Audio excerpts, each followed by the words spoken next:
Okay, this topic that, Betsy, you have suggested is going to be very hot because most people would say that it is impossible, as Obama said, for anyone to meddle in the U.S. election. As we remember, before he got on the plane, as he was leaving after the inaugural, what did he say?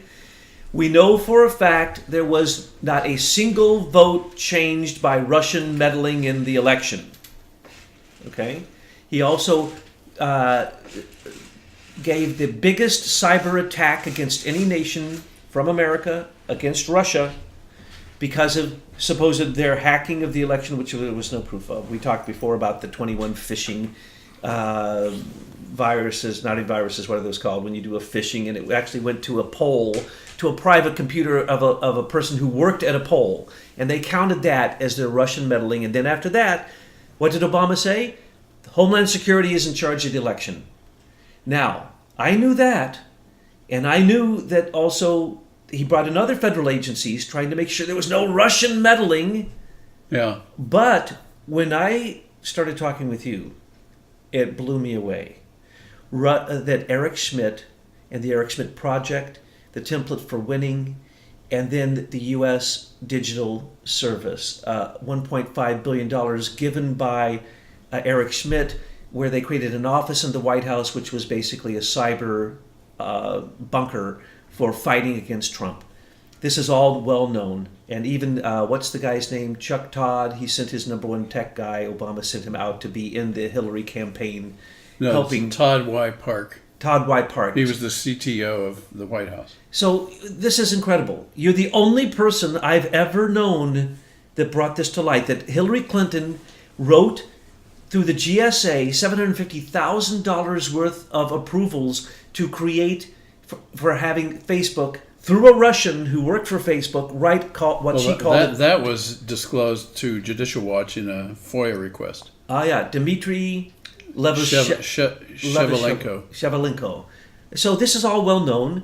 We've put this out on the site. Betsy's put this up on the site, showing you the documents. She paid $750,000 to create a template to win the election. That was her election, her coming presidential election. So while she was Secretary of State, she paid Facebook to do this. And then Facebook and Zuckerberg wants to play like, oh, it was just some Russian ads. No, it wasn't. Those contracts started on September 29th of 2009.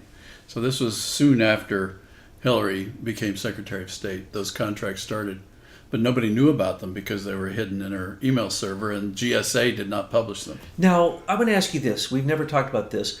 When Obama first got elected, 2008, right? Schmidt had already said back in 2004 that he was going all in and writing new algorithms so that he could control or have a big input into the election. And then when Hillary was involved, I think he was already saying even back then when Hillary and Barack were still going through the primaries that he's there for them. Well, do you recall that Obama announced his candidacy on Facebook in it was either January, February of 2007. So Obama for America, that website that got up 30, 40, 50 million users, Oops, readers. There's the Facebook again. Oh, that Yeah. dude Zuckerberg. He's just everywhere, isn't he? Well, they knew what they wanted, and they got it with the first election for Obama. And then I think Hillary started doubling down on what they had learned, and then so she says, well, I want a specific template, because the other thing that the Judicial Watch disclosures have revealed is that the use of Facebook around the planet was a big part of Hillary's plan for e-diplomacy, she called it. And she announced it at the museum and at the Council on Foreign Relations. Blumenthal actually wrote her speech where he actually wrote advertisement for Facebook and Twitter and Google right into the speech. So it was a big part of their strategy. And of course, they used it in the Arab Spring and other places like that. But it was all a propaganda operation to push out the messages that they wanted through Facebook. And this all came out in the Judicial Watch disclosures. Well, when Obama made it official and he changed it from just a Eric Schmidt Google offering and a Dude Zuckerberg template, and then giving over, what's the guy's name? What's his name? Todd Y. Park. Todd Todd Y. Park. Yes, Todd By Park. the way, I need mixed to that point one out up. about him. He first appeared on the radar screen. He was hired by the Department of Health and Human Services to be the architect for Obamacare. But played like he didn't know anything about the fact that the site didn't work and they had to spend unbelievable amounts of money setting up a site that you could have set up on a weekend. Well, think about this. Everybody made fun of him for the breakdown of the whole initial launch of the website. But if you look at what happened after that, I'm beginning to think that was a false flag. That the real point was to get everybody to buy the idea that they needed to bring in more, quote, smart people in to fix it, which came from Booz Allen Hamilton and other players in the deep state. And my belief now, and again, this is my personal opinion, that the intent of that whole exercise was to suck all of our healthcare information out into these dark profiles as a part of this data gathering operation for the intelligence agencies. Absolutely, and we don't want to make light of what you've said there because we've seen this happen with Equifax. We've seen it happen with the largest departments in the government where they steal all the information. They're setting up your own little dark profile where they can control you. They'll know all about your money, all your dark secrets. They'll implant child porn on your machine in case they want to arrest you, blah, blah, blah, blah, blah. Eric Schmidt said he was doing this in 2004. Right. He said, when I launch Alphabet will give you all of your news feeds automatically. Of course, they'll scrub it to make sure it's all fake news instead of real news. They won't let you out of the box. And if you come out of the box, they're going to charge you. And that is exactly what is going on with fake net neutrality. It's not neutral at all. They surveil everything. They control you. They sell everything. WikiLeaks disclosed the emails that Schmidt sent to Obama proposing what ended up being the U.S. Digital Service, where in fact he laid out the whole business plan. The notes for Exactly. Democratic 2016 election, you sent those to me. I read them. It blew my mind. They're worse than the Podesta WikiLeaks revelations. It talks about building a database about every person says he is in going the to be country. connected to the DNC Right. server and that he's going to use their VAN system and that he's going to use that VAN system not as it's supposed to be used but as his project we're talking about, which I'm going to call the Alphabet, because that's Google's mother company. Eric Schmidt's idea is Alphabet's box. They're going to put you in a box. That's what they did with the people who were voting, and they remember. Well, It wasn't the original just Democrats that they were targeting. They had everybody. Right. That's why they want anybody to look into the DNC server. Plus, remember, they kept Bernie out. For weeks, he had to sue them to get back into his own system. Why? Because they were stealing all of his people, too. Right. Well, the other emails were from Robbie Mook to John Podesta, where the original name of that project was called the Eric Schmidt Project, and they were basically soliciting money from Eric Schmidt. And then he came back with a proposal to put in $1.5 billion and then create this election database. Now, do we know how much Obama Did I say million? I meant appropriated billion. for? How much? 1.5 billion. That was what Schmidt gave. How about what did And Obama pour that into project the- was going to last between 2000 and late 2015 and would stop at the election. So they were going to spend that money in less than 2 years. Okay, did Obama put in U.S. taxpayer dollars into the U.S. Digital Service? Yeah, when he sent well, first of all, he funded the operation of the U.S. Digital Service, the Eric Schmidt Project, at the White House. Yes. So he obviously lent staff and facilities there. But then he sent his chief technology officer, Todd Y. Park, out to California to work with Hillary for the Hillary campaign. I can't remember the name of Hillary 2016. As a part of that. And that is a violation of the Hatch Act, clearly. And as we know, it was in the White House, this little United States Digital Service, which was nothing more than Eric Schmidt putting the Eric Schmidt plan or Eric Schmidt plan for the election or the template for winning, which is using Facebook and Google and all other social media. Because remember, what was the overt statement of what the United States Digital Service was supposed to do? They were supposed to modernize every single connection to everything in the internet world, right? I have a question for you, because you're an expert on this area of psychology. You hear a lot about these triggerings that occur in social media around elections. How is it that these guys used social media to trigger certain reactions from the population? Well, first off, they're saying that what they really did was they just brought certain things up, put certain things down, put an emphasis on what they wanted. So if you were a Trumpite, you're not going to see anything Trump. You're going to see only what they want you to see. So that much they admit that they controlled. Eric Schmidt completely says... But it's much more... Oh, it's 10,000 times worse. I'm just warming up. Oh, sorry. The psyops of Facebook is the most advanced that there is. It is a weaponized form of social control. So when you're looking at the pages, even the colors are well laid out. They actually create certain reactions in your brain, neurological reactions. Also, the speed that they're delivered, the subliminal content. You don't have to hear anything for there to actually be a subliminal control coming across Facebook. And that doesn't count anything you see. Well, tell me about the dopamine responses, because that really struck me as one of the things that's definitely happening with interfaces. I'm an interface design guy, and the way things are popping up and down on the screens, and the way you're constantly being titillated with different ads, different messages, different text, and it's just constant. It's almost like they don't want you to get off the system. Well, this was predicted in Star Trek. When they got this little machine and it was a game, and when you won something, it gave you a little direct neurological ecstatic experience, right? Pretty soon everyone was addicted to it, and the aliens just walked on the ship. No one even noticed them. Hello, that's you. That's us with our cell phones. Why is it cell phone? You're in a cell. Okay. Right. So how are they controlling you? Because they're getting instantaneous feedback. And you think you're connected to the world, right? You think you're a global mind. You think you're omnipresent. You can go anywhere in the world. I mean, Betsy talks to friends. So it's personal power? You think you're getting personal power from these devices? You think you're a god. You think you're omnipresent through being globalistically connected.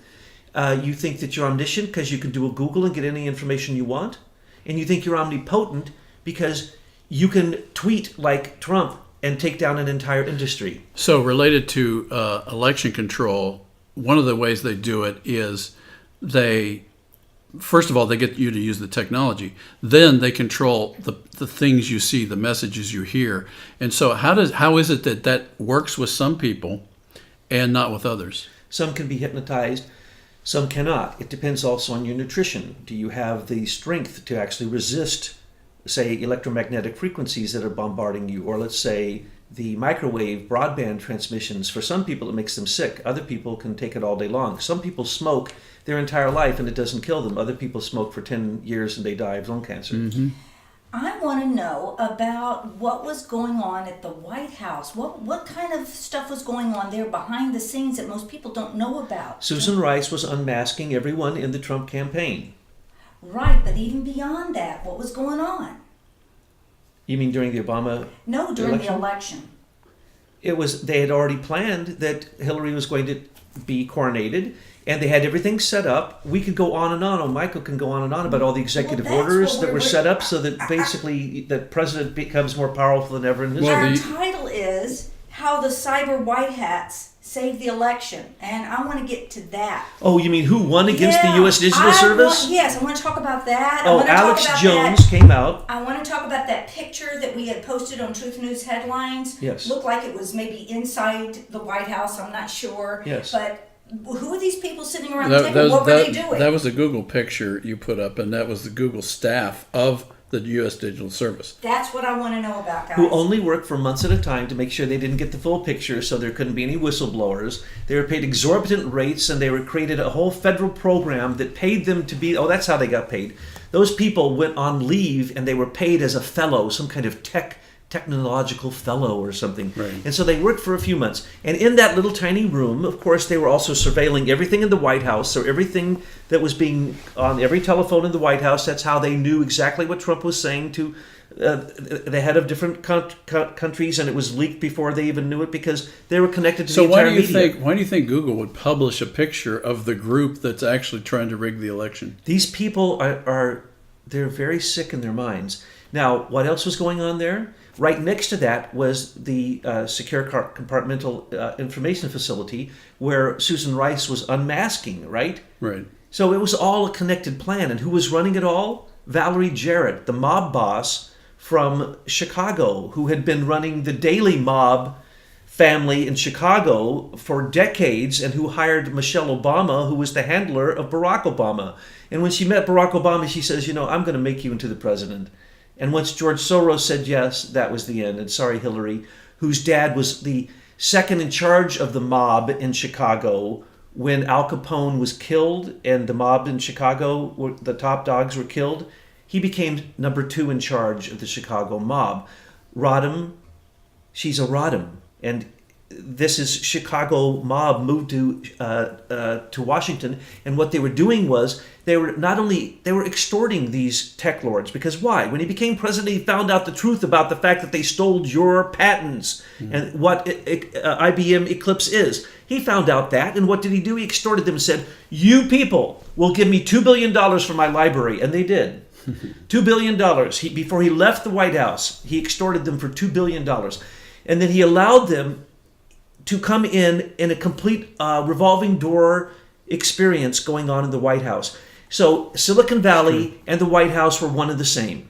Right. And then the lobbyists for these people went everywhere, and they were taking over every currency, every commodity, and they were fleecing everything. That's what the U.S. Digital Service was doing, combining it into one centralized war room that was doing nothing more than running the Democratic program, what Obama was setting up for Hillary. And Hillary knew about all of this because she paid for it. We know she paid for it. The interesting thing about the information on this digital service, you didn't hear about it at all, and yet it was hiding in plain sight because the White House actually published videos about it, and they made a big fanfare announcement about it. And then you hear that it's tied closely with a project called 18F, which was a similar project that was done in the Federal Election Commission.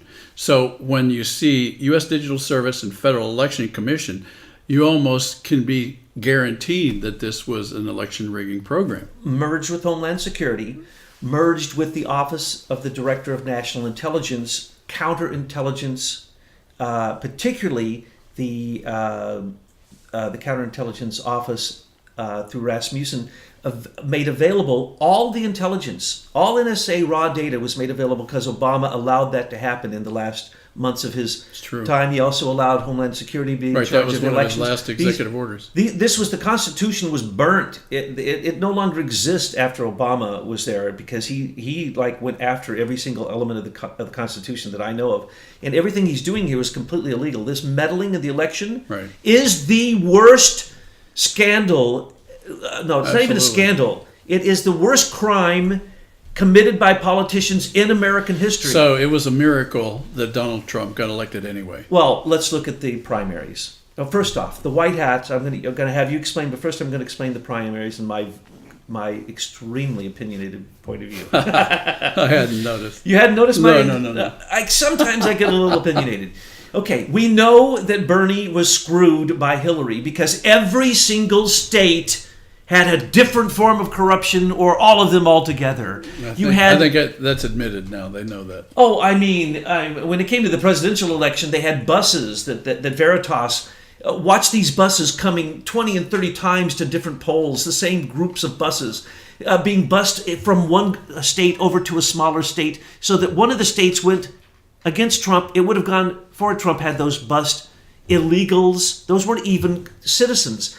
You don't have to state you're a citizen and show your I-9 card to vote is insanity. Project Veritas outed that too. Got Creamer to admit it. And completely. So with Hillary's corruption during the presidential, that's clear. During the primary, we saw that the Secretary of States would send their IT guy in after everybody else had gone, and changed the totals just before they were sent. If you saw on the big boards as we were watching it, you noticed Hillary jumped so far ahead of Trump at the beginning. It was like, oh, wait, this cannot be true. Even every newscaster was saying, this is crazy. This can't possibly be true. He can't be these numbers, and these numbers are here, and it's the same people reporting. Not possible. So then she didn't get any votes for a long time, and then he went up, and then you started to see, then it started to be that kind of, let's get as close as we can so that when we mess with the real numbers in the end, which you can explain to us, then we simply have to make a believable change in the totals. Mm-hmm. Just like the hanging, what were they called in Florida? Hanging chads. Remember what Baby Bush said on the airplane? I promise you I'm winning. Florida isn't over until we say Florida is over. Mm-hmm. And by golly, look, he won, didn't he? Isn't that amazing? Well, I'm familiar with what happened in that election in Ohio because a lawsuit came out afterwards, which proved something called man in the middle. And I was not familiar with that previously, but I was pretty familiar with the rigged Diebold card reader machines and assumed that all these electronic voting machines could easily be hacked. Which was demonstrated. Fractional voting was demonstrated in Ohio and Florida. Absolutely. In front of the judges, again and again, every time. But there's a foolproof mechanism called man in the middle. So that let's say you have a completely clean election. You can rig it with man in the middle because man in the middle basically intercepts the votes coming from the counties to the state tabulating machine, which is a computer, and intercepts the vote and reroutes it to somebody who's monitoring those numbers, and that person then, or that group, changes the numbers and then moves those on to the state election tabulator. Karl Rove. Well, in 2004, that appears to have happened in Ohio because this lawsuit that went on from 2005 or 6 all the way to 2013. I mean, I think it might even still be in a stasis mode. Yeah, I don't think it's closed yet. But anyway, what they discovered years later is that a consultant for a small college in Ohio, Cedarville College, was a, quote, election monitor for the state Secretary of State's office. And I'm not saying the Secretary of State, who was Blackwell at the time, was in on this, but this guy was. And he was hired as a consultant to another consultant. So he had a contract with the state. And he was receiving these signals from the counties before they went into the state election tabulator to monitor them, quote. I'm making quotes with my fingers. And then he was using the Cedarville College computers to send that signal down to a company in Chattanooga, Tennessee. And the numbers were then moved back through his computer at Cedarville College, then on to the state tabulator. And as it turns out, the company in Chattanooga, Tennessee, according to these court documents and testimony, was a company by the name of Smart Tech, whose clients included Karl Rove, the Republican Party, and the Bush family. Oh, no. Yeah. No. Oh, yeah. The Bushes? You think that they might have messed with the election? I'm just telling you what this said in the this court case. So the reason this came out is the technology provider for the Republicans, a guy by the name of Michael Connell, died mysteriously in a plane crash. He was a very skilled pilot in flying into his home in Canton, Ohio. Died. All the evidence was taken out overnight. All still total mystery what happened to Michael or how he died. Well, we know he died in a plane crash, but we don't know why. And that was in late 2008, right before Barack Obama took power. When Baby Bush ran the second time, because they knew the first time was a cheat, they put out more people at the polls, exit poll people, than ever in U.S. presidential election history. Then they hired the best statisticians from all the universities, and they all agreed that George W. Bush, Baby Bush, only won if it was true that 1 out of 350 million chances right happened. Well, the reason That's more people than voted. the reason this lawsuit was filed was because they had done exit polls and found that Gore, or was it Gore, was seven. There was a 7% discrepancy from the total vote to the exit polls, and they say if it's more than 2%, Exactly. it's fraud. In any other country, we insist that duly elected person, because our fake electoral watchers in other countries, if we determine that it's Right. not a good vote, then we just say it's Okay, so invalid. here's what happened after. Why not in America? You know this thing's totally corrupt, because afterwards, when that lawsuit started, all the voting machines were impounded. And they are impounded to this day. Nobody has ever audited the actual counts from the counties in that election.